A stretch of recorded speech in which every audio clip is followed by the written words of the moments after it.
Dans le village poussiéreux de Kokolona au nord du Mali, la saison sèche semblait ne jamais finir.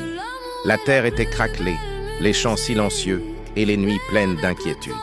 Dans une petite maison de terre vivait Amina, une jeune mère veuve, avec son fils de 8 ans, Malik. Depuis la mort de son mari, elle survivait en vendant quelques fruits au marché. Mais un soir, Malik tomba gravement malade. Son corps brûlait de fièvre. Sa respiration devenait courte. Chaque minute semblait plus dangereuse que la précédente. Amina passa la nuit à côté de lui, trempant un tissu dans l'eau pour rafraîchir son front.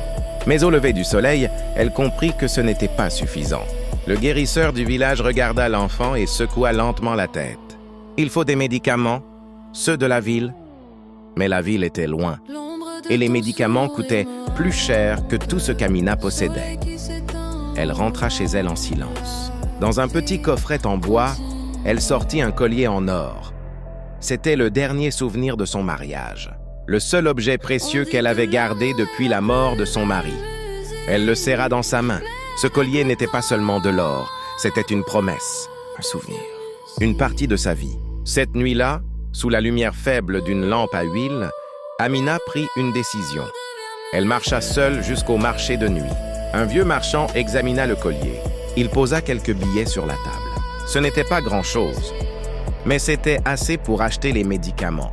Amina prit l'argent et courut vers la route menant à la ville. La nuit semblait interminable. Chaque pas était rempli de peur. Et dans son cœur, une question terrible résonnait. « Et si j'arrive trop tard ?» Le lendemain matin, elle revint avec les médicaments. Les heures passèrent. Puis, lentement, Malik ouvrit les yeux. Sa respiration devint plus calme. Amina éclata en larmes.